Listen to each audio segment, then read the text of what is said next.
Hey guys, welcome back to 1700. I'm your host Janus and I'm joined by Josh. And now it's time for a special interview with our special guest, Thom Lion. How's it going, Thom? Good, how are you? Very well, thank you. So you just had a performance which is really great. Congratulations on that. Oh, thanks. Yeah, so you're releasing your new single called Fire Escape. So tell us a little about the song.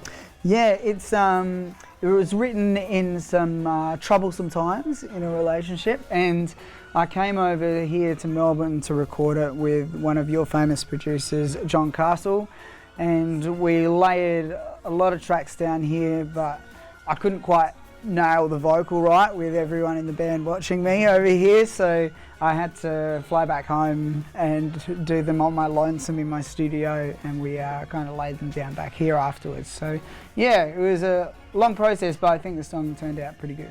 Now, I was going to ask, you had spent a lot of time working with John Castle.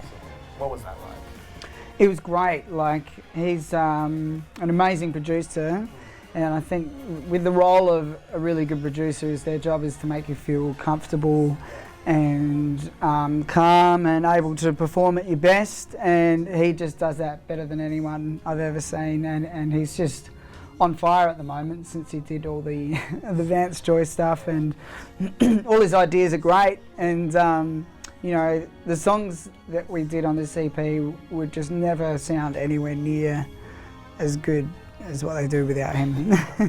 Oh wow, a lot of critics and fans as well have noted your lyrics and songwriting as well. Where do you take inspiration, you know, as well as from your personal life or other things in terms of when you're sitting down and writing a song? Like, where is it all coming from? Yeah, for the most part from my personal life, but that being said, I have written a lot of songs from perspectives of others, or getting inspiration from a movie or other stories, but for the most part on this one, it's just poor relationships. Yeah. Yeah, basically the male Taylor Swift. Yeah. Yeah, that's it. That's how I view myself. Yeah. So, yeah. The male just in little inverted commas.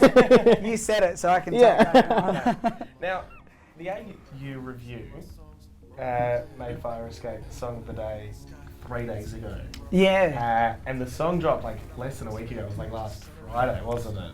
Yeah. The Facebook page was last Friday. I think so, yeah. Yep. What's the response been like that? Because obviously you've got the critics behind it. What's sort of the fan response been like? Yeah, it's been good. It's always hard to gauge for the first little while because it's like an online world, and you know, I'm that computer illiterate as it is, but it's been good. You know, a lot of good feedback from people, a lot of personal messages, and it's starting to get a little bit on radio as well. So yeah, I think in my mind it's going well. Now, Thom, tomorrow night's going to be your big night here in Melbourne. You're going to be opening the show for Sal Kimber and the Rolling Wheel at Bella Union in Carlton. Like, tell us about that performance tomorrow. Yeah, so I'm going to be playing solo acoustic opening for Sal, and I met Sal in WA at this big festival called Red Earth Festival, and we hit it off pretty quickly within a few minutes that we spent together, and had a bit of fun, so then she asked me to come play. Awesome. Well, we're going to go to a quick song for now, but when we come back, we're still going to be having a chat to Thom about all things that's happening over the next week and the rest of his career. Hey guys, welcome back to 1700. So we're still chilling with Thom Lion. Thanks for sticking around, Thom. That's okay. Yeah, so getting back to your music, so you're releasing this EP as well, which is going to happen really soon. So how do you think your latest release is going to compare to your previous release? Fruition, was it? Fruition, yeah. Yeah. Yeah. It's definitely a lot more evolved in the sound. Like Fruition is very folky, and then after I released that, I realised I was better at playing with piano, so I wrote all the songs for this one from the piano, and it's a lot richer in sound. Yeah. So I guess that's the difference. Now, you got Todd Fisher to create the cover art. Was it just for Fire Escape, or was it for the whole EP?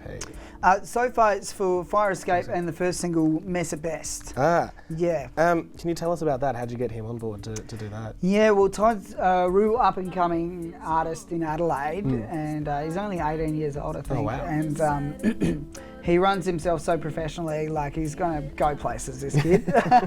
And he we threw a few ideas back and forth for the different covers, and we ended up for Fire Escape going with a picture of a fire escape.